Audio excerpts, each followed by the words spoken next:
व्यष्टि अर्थशास्त्र से संबंधित पिछले वीडियो में हमने ये जाना कि कॉप डगलस का उत्पादन फलन क्या होता है।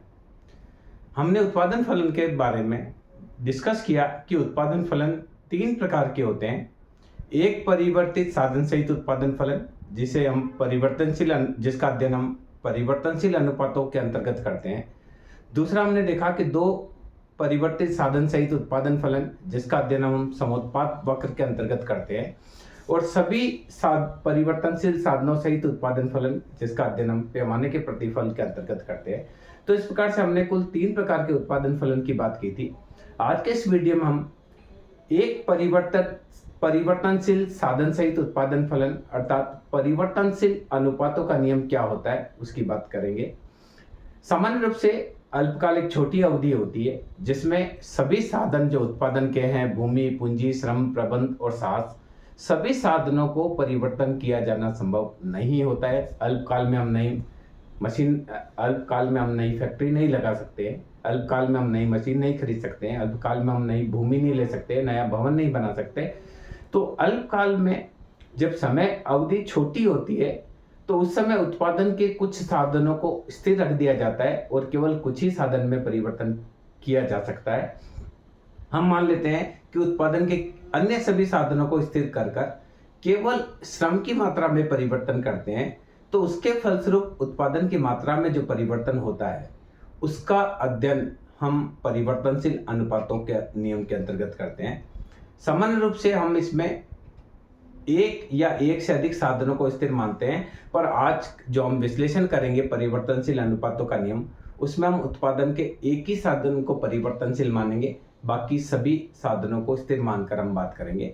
सामान्य रूप से जो परीक्षा में प्रश्न पूछा जाता है, परिवर्तनशील अनुपातों के नियम में से जो प्रश्न पूछा जाता है वह अधिकांशतः ये प्रश्न आता है, एक उत्पादक उत्पादन की कौन सी अवस्था में कार्य करना पसंद करता है, कारण सहित बताइए। यानी इस जो परिवर्तनशील अनुपातों का नियम है उसमें सामान्य रूप से जो प्रश्न आता है वह या तो आएगा कि परिवर्तनशील अनुपातों के नियम की आलोचनात्मक व्याख्या कीजिए, या फिर यह आएगा कि एक उत्पादक उत्पादन की द्वितीय अवस्था में ही उत्पादन करना क्यों पसंद करता है। यानी कहने का तात्पर्य, परिवर्तनशील अनुपातों के नियम में से कोई भी प्रश्न पूछ लिया जाए, आपको आंसर जो अभी मैं बता रहा हूं वही लिखना है। सबसे पहले हम समझते हैं परिवर्तनशील अनुपातों का नियम होता क्या है। अलग अलग अर्थशास्त्रियों ने अपने अपने तरीके से परिवर्तनशील अनुपातों के नियम को परिभाषित करने का प्रयास किया।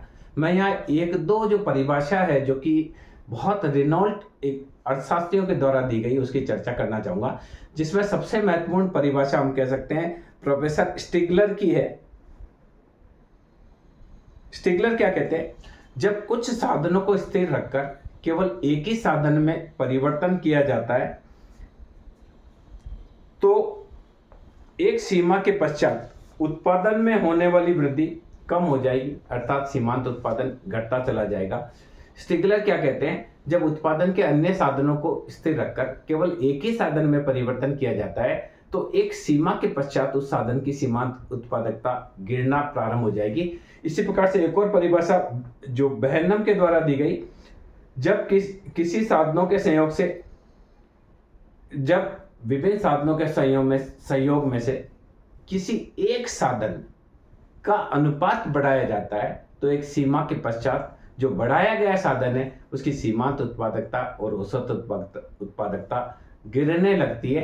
कहने का तात्पर्य, परिवर्तनशील अनुपातों का नियम में इनका यह मानना था कि जब उत्पादन के अन्य सभी साधनों को स्थिर रखकर केवल एक ही साधन की मात्रा में परिवर्तन किया जाता है तो एक सीमा के पश्चात जो साधन परिवर्तनशील है उसकी सीमांत उत्पादकता भी गिरने लग जाती है और उसकी औसत उत्पादकता भी गिरने लग जाती है। दोनों परिभाषा जो स्टिगलर के द्वारा दी गई और जो बहनम के द्वारा दी गई, उन दोनों का इन परिभाषाओं का सार यही है।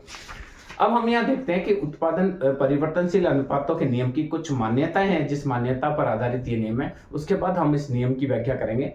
ये मानते हैं सबसे पहले कि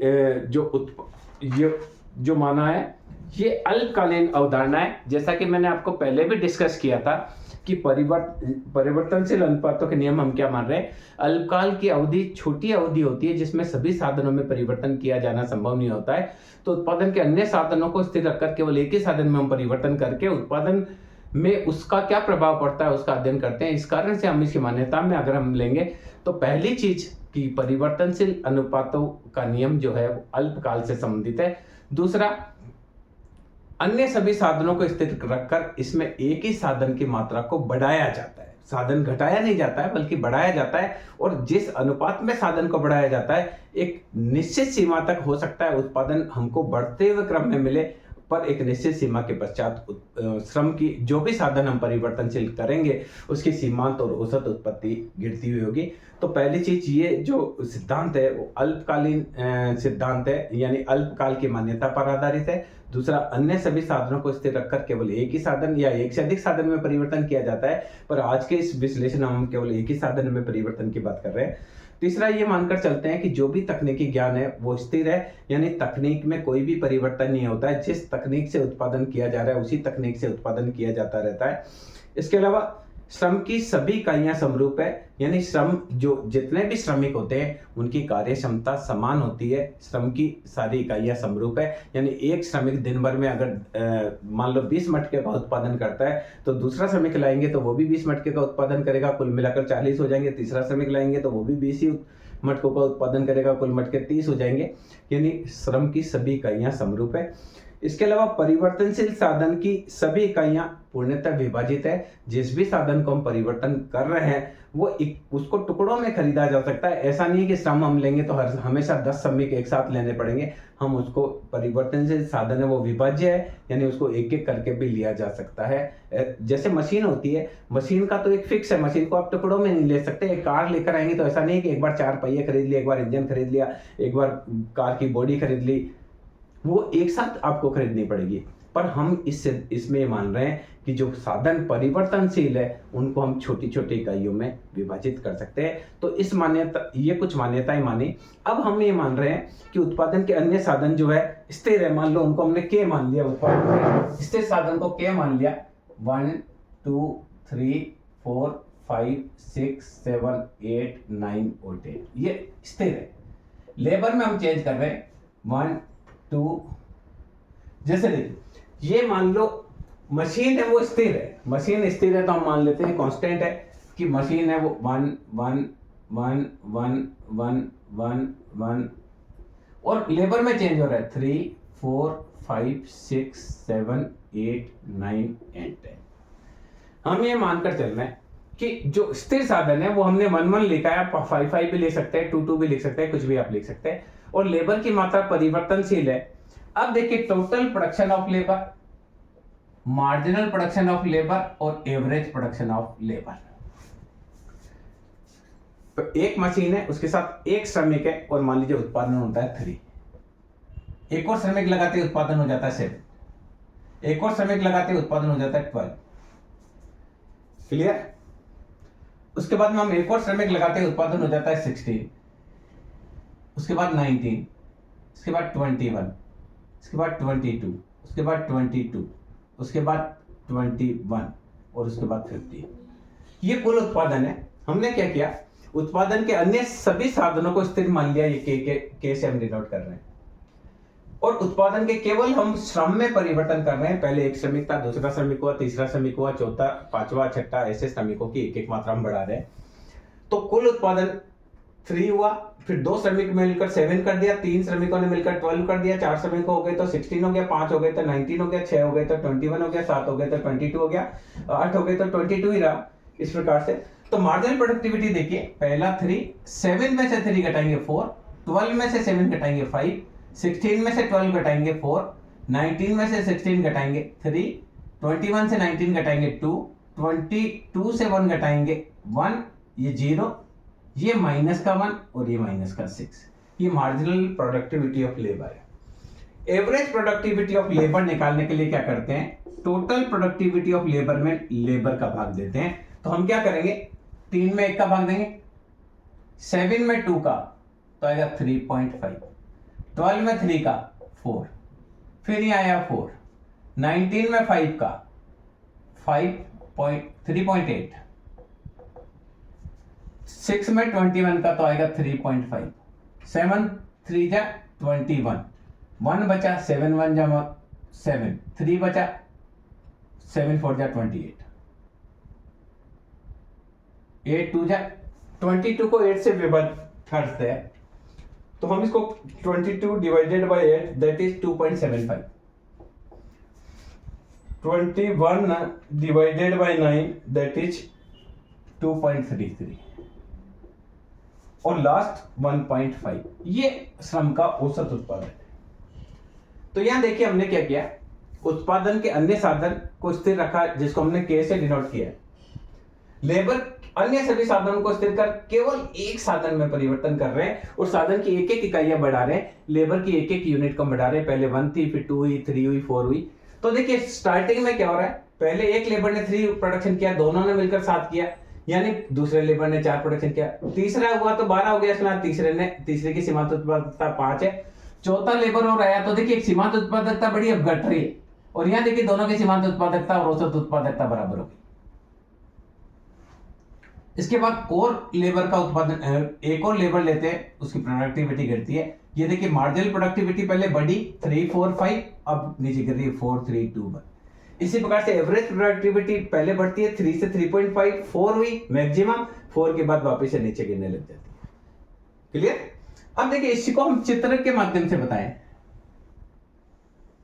यहां हम ले रहे हैं total production of labour, average production of labour, marginal production of labour.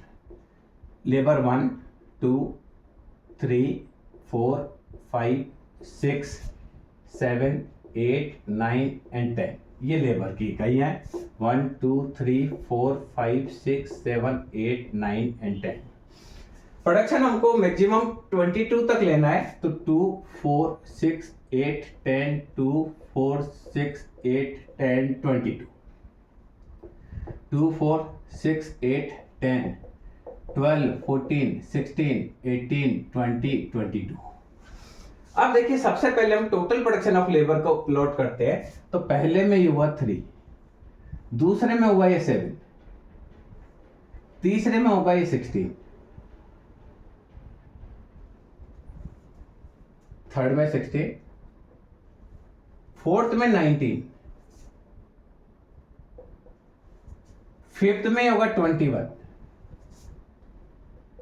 Six में ये 22, सेवेंथ में ये 22,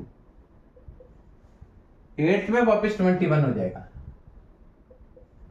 9 में ये 8 में 22, 9 में 21 हो गया और 10 में ये 15 ही रह गया।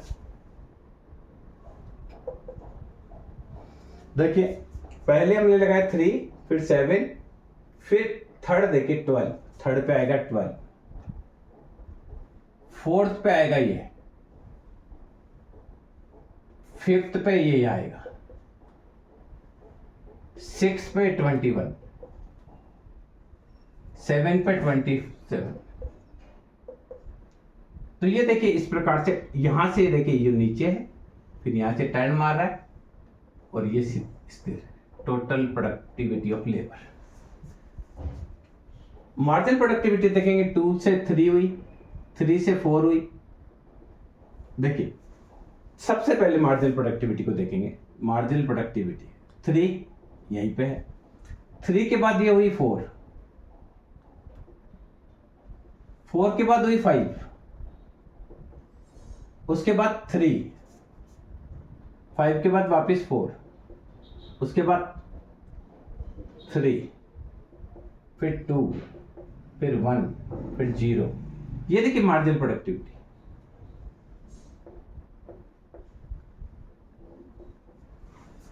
एवरेज प्रोडक्टिविटी क्या है, पहले बढ़ेगी 4 पे ही समान हो जाएगी। तो एवरेज प्रोडक्टिविटी आप लेंगे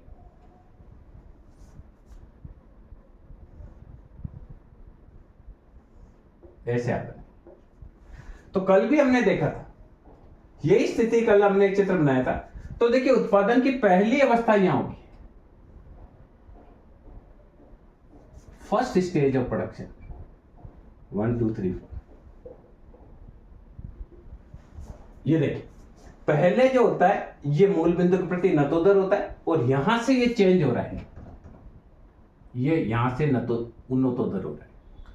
ये देखिए ये जो फर्स्ट कर्व आएगा वो यूं आएगा और सेकंड यहां से ये चेंज हो रहा है।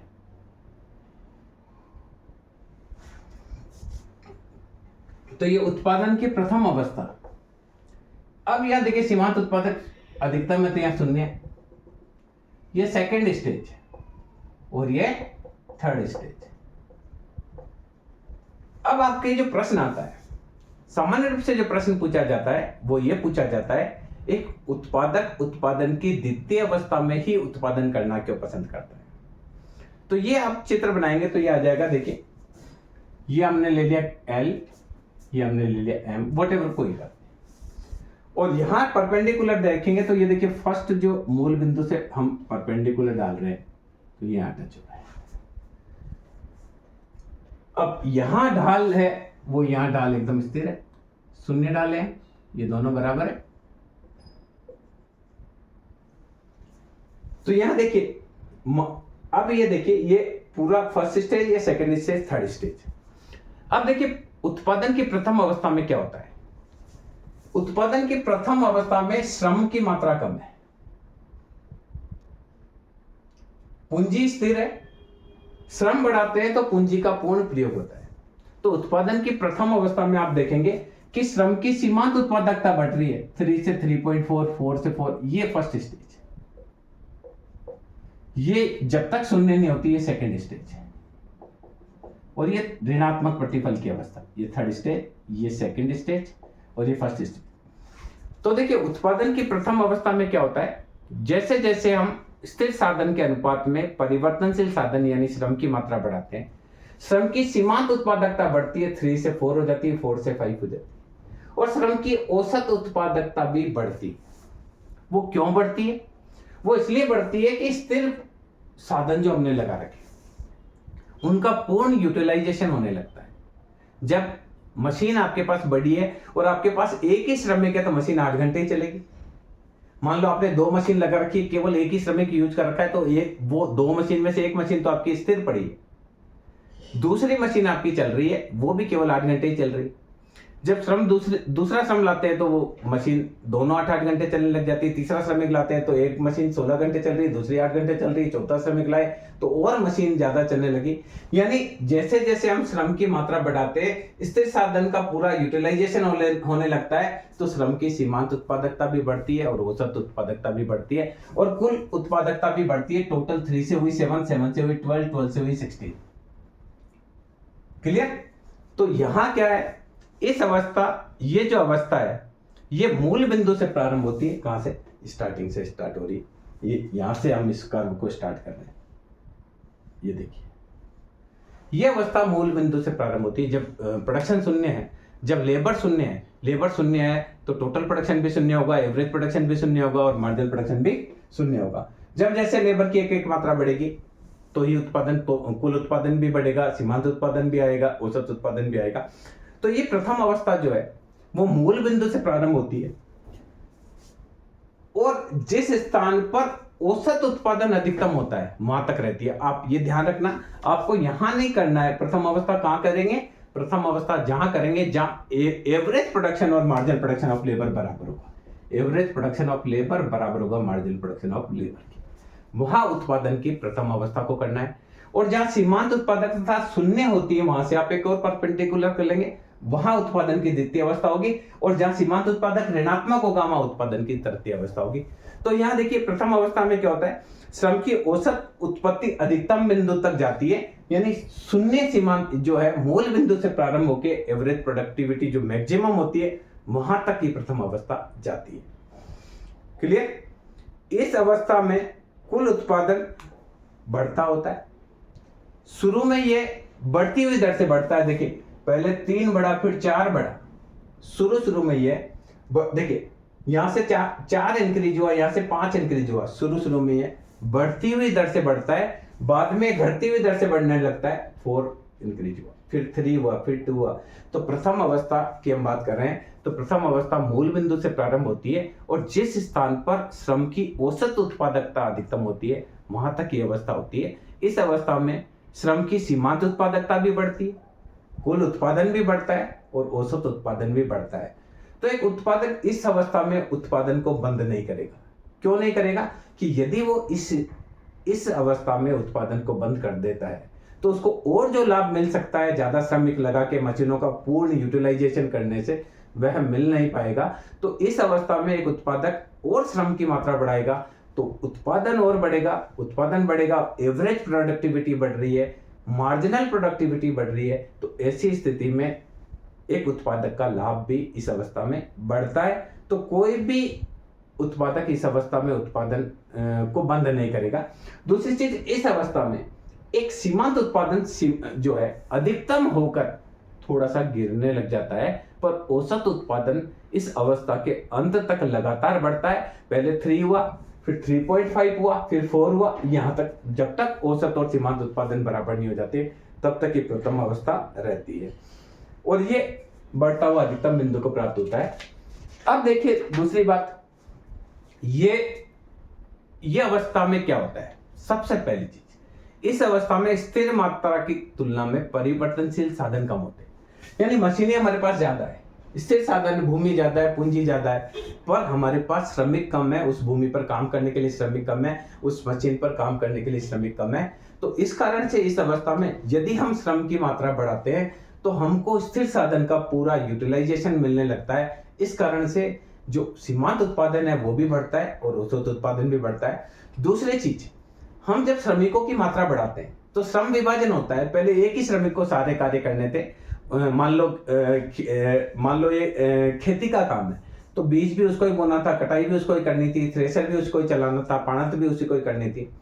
पर जब श्रमिकों की मात्रा बढ़ती है तो सबके कार्य बढ़ जाते हैं और कार्य बढ़ जाते हैं तो एक श्रमिक बार बार एक ही कार्य करता है तो उसमें उसकी कुशलता आ जाती है।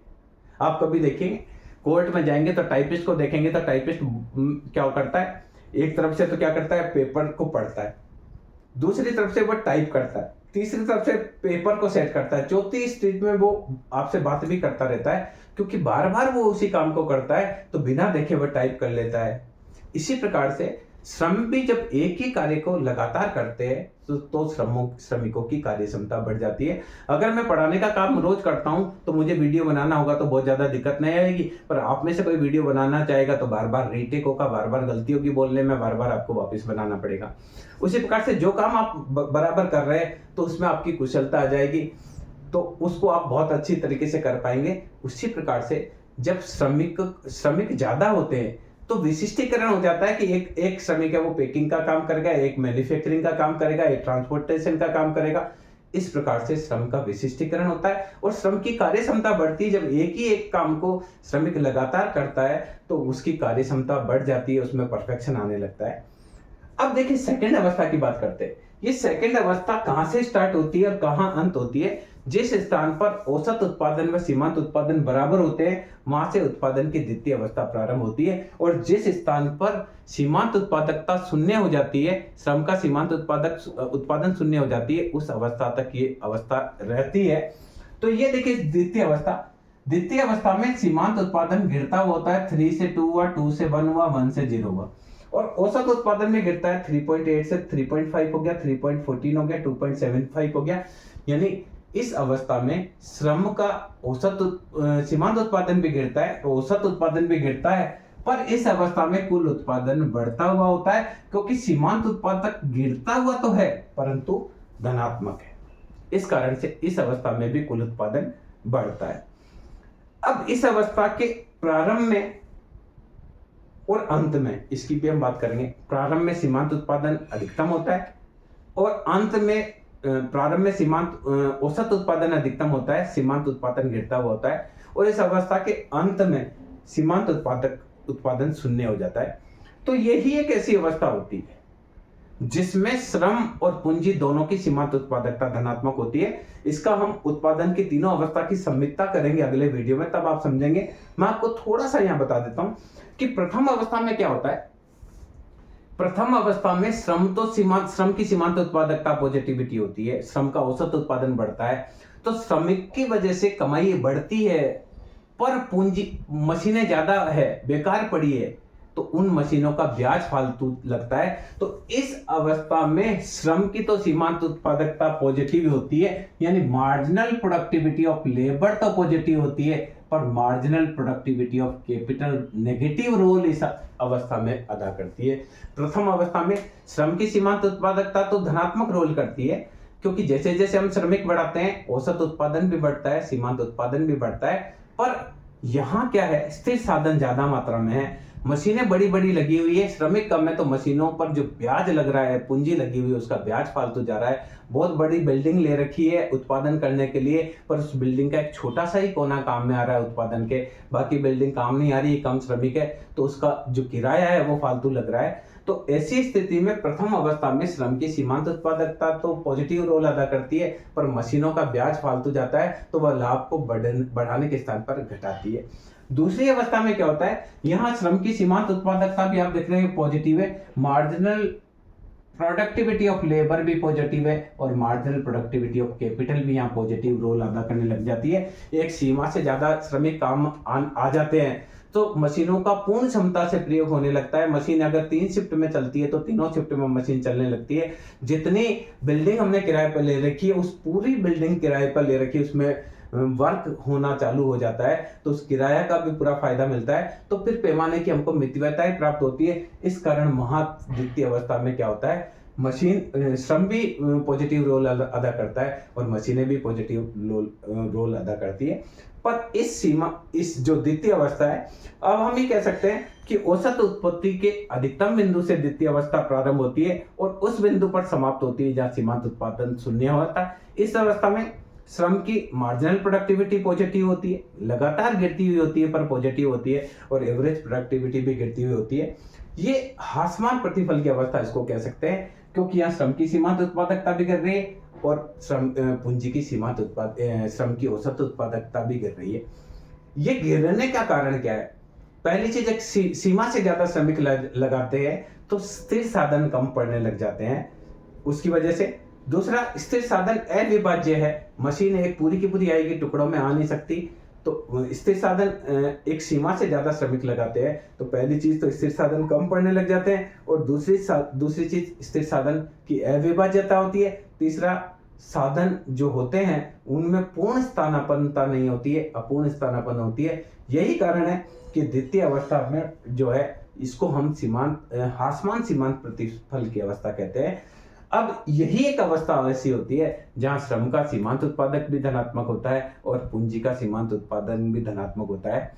तीसरी अवस्था में देखेंगे तो तीसरी अवस्था में आप देखेंगे कि ऋणात्मक प्रतिफल मिलता है। ज्यादा श्रमिक लगाते हैं उससे उत्पादन कम होता है। एक लिमिट से ज्यादा श्रमिक लगा देंगे तो श्रमिक आपस में क्या करेंगे, श्रम संघ बना लेंगे, हड़ताल करेंगे, तोड़फोड़ करेंगे, तालाबंदी करेंगे। ज्यादा से एक सीमा से ज्यादा श्रमिक लगा देंगे तो जितनी हमारे पास मशीनें उपलब्ध नहीं है उससे ज्यादा अधिक हम श्रम लगा देंगे तो वह श्रम जो है वो बेकार पड़ा रहेगा, वो काम में नहीं आएगा। तो उत्पादन की तृतीय अवस्था में क्या होता है, मशीन का तो फुल यूटिलाइजेशन होता है, मार्जिनल प्रोडक्टिविटी ऑफ कैपिटल तो पॉजिटिव होती है, पर एक सीमा से ज्यादा श्रमिक लगाने से श्रमिकों की कार्य क्षमता बढ़ने के स्थान पर घट जाती है, और यहाँ marginal productivity of labour is negative role अदा करती है। एक सीमा से ज्यादा श्रमिक लगा देंगे, मशीनें कम है, श्रमिक ज्यादा होंगे तो श्रमिक फालतू बैठे रहेंगे, उनको मजदूरी देनी पड़ेगी। श्रमिक ज्यादा होंगे, आपस में श्रम संघ बनाएंगे, हड़ताल करेंगे, तालाबंदी करेंगे, उनको मजदूरी तब देनी पड़ेगी। श्रमिक ज्यादा होंगे, एक लिमिट से ज्यादा होंगे, जितनी लिमिट है उतनी तो ठीक है, पर एक लिमिट से ज्यादा होंगे तो वह कई प्रकार की समस्याओं को जन्म देगा।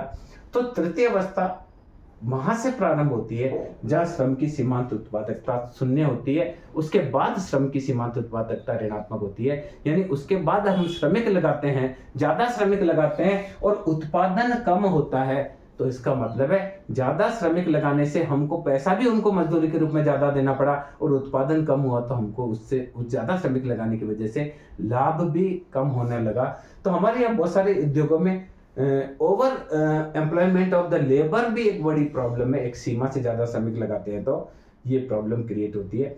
तो यहाँ क्या होता है, एक ज्यादा से श्रमिक लगाए तो यहाँ देखिए श्रम की औसत उत्पादकता भी गिर रही है और श्रम की सीमांत उत्पादकता ऋणात्मक हो जाती है। तो इस तीसरी अवस्था में जहां पूंजी है उसका फुल यूटिलाइजेशन होता है, स्थिर साधन का पूर्ण प्रयोग होता है, तो स्थिर साधन हो सकता है मशीन पूरे तीनों शिफ्ट में काम कर रही है, तो स्थिर साधन का फुल यूटिलाइजेशन होने से उनकी मार्जिनल प्रोडक्टिविटी ऑफ स्थिर साधन की तो पॉजिटिव होती है, पर एक सीमा से ज्यादा श्रमिक को लगाने से श्रम की सीमांत उत्पादकता ऋणात्मक होती है। यानी यहाँ जो लाभ हो रहा है उस लाभ में अतिरिक्त श्रम कार्य पर लगाने की वजह से उनको मजदूरी देनी पड़ रही है, वो लाभ में कटौती का करने का कार्य कर रहे हैं। यही कारण है कि केवल उत्पादन की हम ये कह सकते हैं कि उत्पादन की प्रथम अवस्था ऐसी अवस्था है जिसमें श्रम की सीमांत उत्पादकता पॉजिटिव होती है, पर स्थिर साधनों की सीमांत उत्पादकता नेगेटिव होती है। उत्पादन की द्वितीय अवस्था वह अवस्था होती है जिसमें श्रम की सीमांत उत्पादकता भी धनात्मक होती है और पूंजी की सीमांत उत्पादकता भी धनात्मक होती है, या स्थिर साधनों की सीमांत उत्पादकता भी धनात्मक होती है।